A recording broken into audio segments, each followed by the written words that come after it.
Sai Satcharitra, Chapter 33, Greatness of Uddhi. Scorpion sting and plague cases cured. Jamner miracle. Narayandrarao's sickness. Balabuwa Sutar. Apassa Kulkarni. Haribhav Karnik. In the last chapter, we described the greatness of the Guru. Now, in this, we shall describe the greatness of Uddhi. Preliminary. Let us bow now before the great saints. Their merciful glances will destroy mountains of sins and do away with all the evil taints of our character. Their casual talk gives us good teachings and confers on us imperishable happiness. Their minds do not know any difference, such as this is ours and that is yours. Such differentiation never arises in their minds. Their debts or obligations will never be repaid by us in this birth as well as in many future births. Uddhi. It is well known that Baba took dakshina from all, and out of the amount thus collected, he spent a lot on charity and purchased fuel with the balance left with him. This fuel he threw in the dhuni, the sacred fire, which he kept ever burning.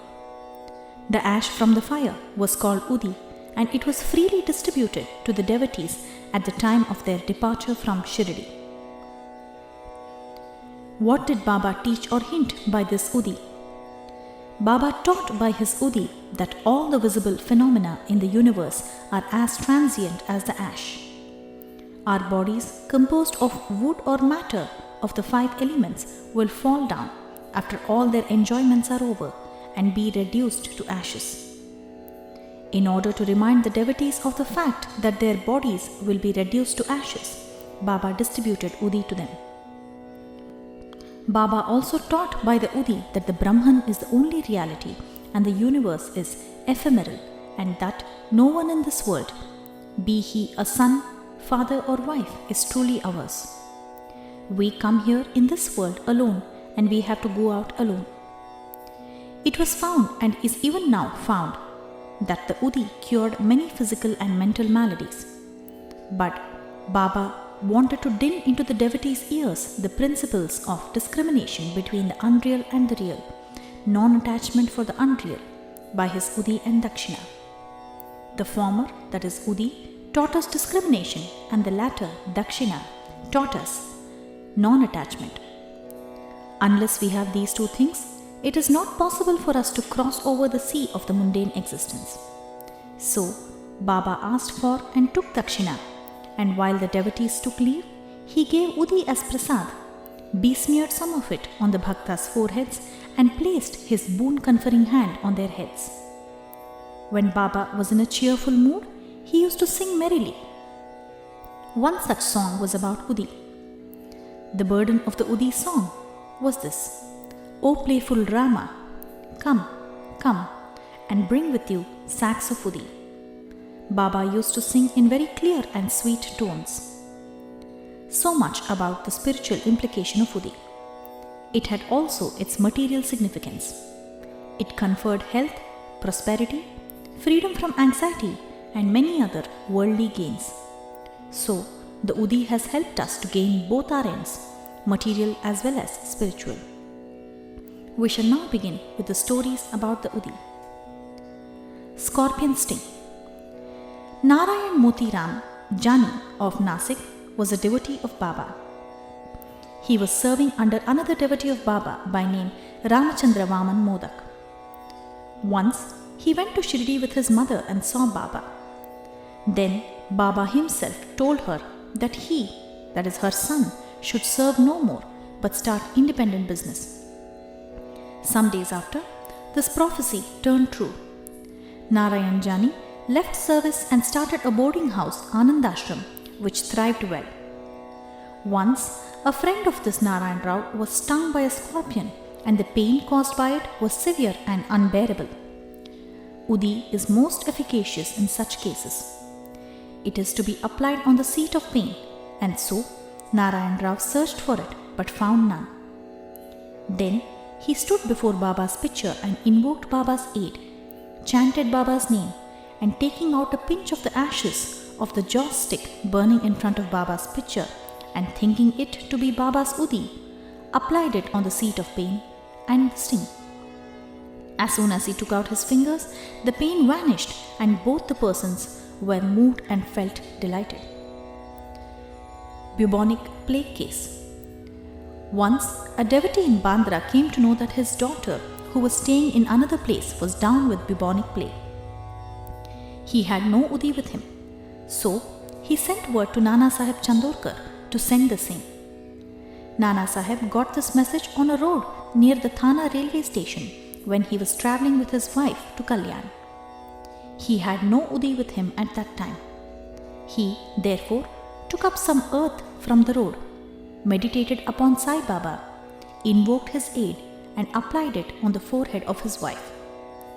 The devotee saw all this, and when he went to his daughter's house, he was very glad to learn that his daughter, who was suffering for 3 days, began to improve from the very moment Nana Sahib invoked Baba's aid near the Thana railway station. Jamner miracle. About 1904 or 1905, Nana Sahib Chandorkar was Mamlatdar at Jamner in the Khandesh district, which is more than 100 miles distant from Shirdi. His daughter Mainatai was pregnant and was about to deliver. Her case was very serious and she was suffering from labor pains for the last 2 or 3 days. Nana Sahib tried all remedies, but they proved in vain. He then remembered Baba and invoked his aid. There in Shirdi, one Ramgir Bua, whom Baba called Bapugir Bua, wanted at this time to go to his native place in Khandesh. Baba called him and told him to take a little rest and stop at Jamner on his way home and give the Uddhi and Arati to Nana Sahib. Ramgir Bua said that he had only 2 rupees with him and that amount was barely sufficient for the railway fare up to Jalgaon, and it was not possible for him to go from Jalgaon to Jamner, a distance of about 30 miles. Baba assured him that he need not worry, as everything would be provided for him. Then Baba asked Sharma to write the well-known Arati composed by Madhav Adkar. A translation of this is given at the end of this work, and give a copy of it with Uddhi to Ramgir Bua to be delivered to Nana Sahib. Then, relying on Baba's words, Ramgir Bua left Shirdi and reached Jalgaon at about 2:45 am. He had only 2 annas left with him and was in a hard plight. To his great relief, he heard somebody calling out, "Who is Bapugir Bua of Shirdi?" He went to him and told him that he was the person Bapugir Bua. Then the peon, professing to be sent by Nana Sahib, took him out to an excellent tonga with a good pair of horses. They both drove in it. The tonga ran fast and early in the morning they came to a brooklet. The driver took the horses for watering them and the peon asked Ramgir Bua to partake of some eatables.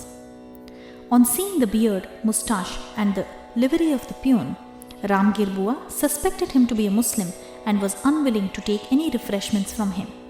But the peon satisfied him by saying that he was a Hindu, a Kshatriya of Garhwal, and that Nana Sahib had sent these refreshments, and that there should be no difficulty nor any doubt about acceptance. Then both of them took the refreshments and started again. They reached Jamner at dawn. Ramgir Bua alighted to attend a call of nature and returned within a few minutes, but found that there was no tonga, no driver and no peon. He was dumbfounded. Then he went to the neighbouring kacheri and, making enquiries, learnt that the Mamlatdar was at home. He went to Nana Sahib's house and announced himself and gave to Nana Sahib Baba's Uddhi and Arti. At this time, Mainatai's case was most serious and all were in deep anxiety about her.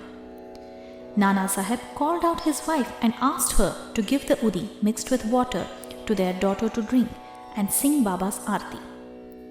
He thought that Baba's help was most opportune. In a few minutes came the news that the delivery was safe and that the crisis had passed away. When Ramgir Bua thanked Nana Sahib for the peon, tonga and the refreshments, etc., the latter was greatly surprised as he had sent none to the station and was not aware of any person coming from Shirdi. Mr. B.V. Dev of Thana, retired Mamlatdar, made enquiries about this matter with Bapurao Chandorkar, son of Nana Sahib and Ramgir Bua of Shirdi, and after satisfying himself, wrote an elaborate article, part prose and part poetry, in Shri Sai Leela magazine, volume 13, numbers 11, 12 and 13. Brother B.V. Narasimhaswamy has also taken down the statements of Mainatai, number 5, page 14, and Bapu Sahib Chandorkar, number 20, page 50, and Ramgir Bua, number 27, page 83, dated 1st June 1936, 16th September 1936 and 1st December 1936 respectively, and published them in his Devotees' Experiences, Part 3. The following is quoted from Ramgir Bua's statement. One day, Baba called me to him and gave me a packet of Uddhi and a copy of Baba's Aarti. I had to go to Khandesh at the time. Baba directed me to go to Jamner and told me to deliver the Aarti and Uddhi to Nana Sahib Chandorkar at Jamner.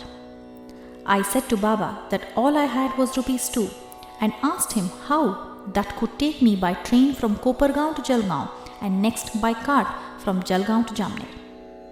Baba said, God will give. That was Friday and I started at once. I reached Manmad at 7:30 p.m. and Jalgaon at 2:45 a.m. At that time, plague regulations were enforced and I had much trouble. I was to discover what I should do to get to Jamner. At about 3 a.m., a peon in boots, turban and well equipped with other details of good dress came to me and took me to a tonga and drove me on. I was in terror. On the way to Bhagur, I took refreshments. We reached Jamner early in the morning and by the time I attended my call of nature, the tonga and its driver had disappeared. Refer page 83. Narayandrarao. Bhakta Narayandrarao, father's name and surname are not given, had the good fortune to see Baba twice during the latter's lifetime. 3 years after the passing away of Baba in 1918, he wanted to come to Shirdi, but he could not come. Within a year of Baba's Mahasamadhi, he fell sick and suffered much. All ordinary remedies gave him no relief. So, he meditated on Baba day and night. One night, he had a vision in his dream. Baba, coming to him through a cellar, comforted him saying, "Don't be anxious. You will be improving from tomorrow, and within a week you will be on your legs." Narayandrarao got perfectly well within the time mentioned in the vision. Now, the point for consideration is this. Was Baba living because he had the body? And was he dead because he left it?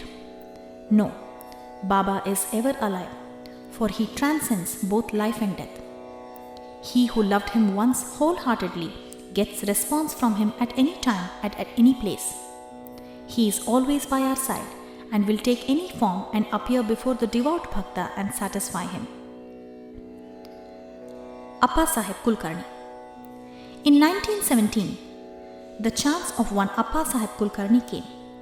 He was transferred to Thana and began to worship Baba's picture presented to him by Bala Sahib Bhate. In real earnest, he did the worship. He offered flowers, sandal paste and naivedya daily to Baba in the picture and longed intently to see him. In this connection, it may be remarked that seeing Baba's picture earnestly is equivalent to seeing him in person. The following story illustrates this statement. Balabua Sutar. A saint of Bombay named Balabua Sutar, who, on account of his piety, devotion and bhajan, was called Modern Tukaram, came to Shirdi for the first time in 1917. When he bowed before Baba, the latter said, "I know this man since 4 years. Balabua wondered and thought, how could that be, as that was his first trip to Shirdi. But thinking about it seriously, he recollected that he had prostrated himself 4 years ago before Baba's portrait at Bombay and was convinced about the significance of Baba's words. He said to himself, how omniscient and all-pervading, are the saints and how kind are they to their bhaktas. I merely bowed to his photo. This fact was noticed by Baba, and in due time he made me realize that seeing his photo is equivalent to seeing him in person. Appa Sahib Kulkarni. To return to Appa Sahib's story, while he was in Thana, he had to go on tour to Bhiwandi and was not expected to return within a week. In his absence, the following wonderful thing took place on the third day. At noon, a fakir turned up at Appa Sahib's house. His features resembled exactly those of Baba's photo. Mrs. Kulkarni and the children all asked him whether he was Sai Baba of Shirdi. He said no, but that he was an obedient servant of his and came there at his order to enquire after the health of the family. Then he asked for dakshina. The lady gave him a rupee. He gave her a small packet of Uddhi and asked her to keep this in the shrine along with the photo for worship. Then he left the house and went away. Now hear the wonderful Leela of Baba. Appa Sahib could not proceed with his tour as his horse fell sick at Bhiwandi. He returned home that afternoon and learnt from his wife about the fakir's visit. He smarted in his mind as he did not get the darshan of the fakir, and he did not like that only 1 rupee was paid as dakshina. He said that had he been present, he would have offered not less than rupees 10. Then he immediately started in quest of the fakir and searched for him in the masjid and other places without taking any food. His search was in vain. He then returned home and took his food. The readers may remember here Baba's dictum in chapter 32 that God's quest should not be made on an empty belly. Appa Sahib got a lesson here about this. Then, after meals, he went out for a walk with a friend, Mr. Chitre. Going some distance, they saw a man approaching them rapidly. Appa Sahib thought that he must be the fakir that came to his house at noon, as his features tallied with those of Baba in the photo. The fakir immediately put forth his hand and asked for dakshina. Appa Sahib gave him a rupee. He demanded again and again, and so Appa Sahib gave him 2 more. Still, he was not satisfied. Then he borrowed rupees 3 from Mr. Chitre and gave them to him. He wanted still more. Appa Sahib asked him to accompany him to his home. Then they all returned home, and Appa Sahib then gave him again 3 rupees, in all 9. He looked unsatisfied and demanded again. Then he told him that he had a currency of rupees 10.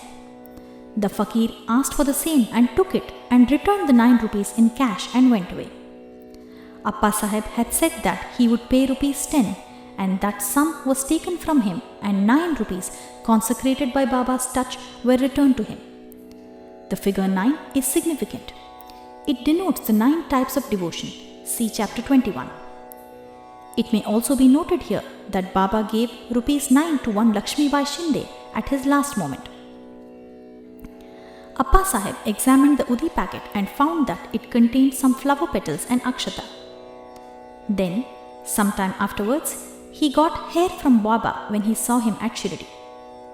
He put the Uddhi packet and the hair in a talisman and always wore it on his arm. Appa Sahib realized the power of the Uddhi.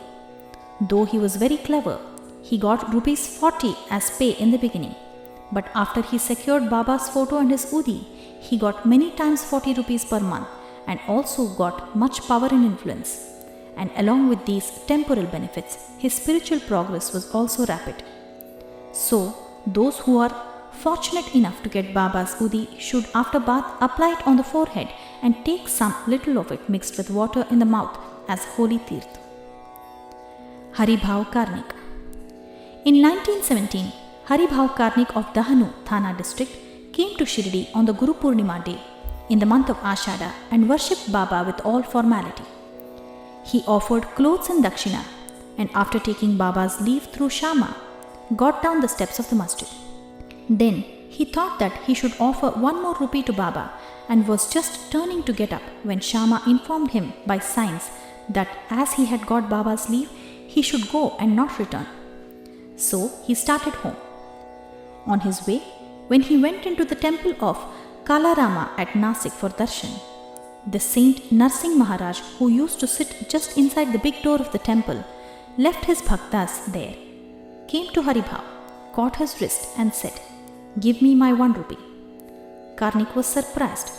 He paid the rupee most willingly and thought that Sai Baba recovered the rupee which he intended in his mind to give through Saint Narsingh Maharaj.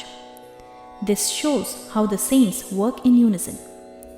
This story illustrates the fact that all saints are one and shows how they work in unison. Bow to Shri Sai, peace be to all.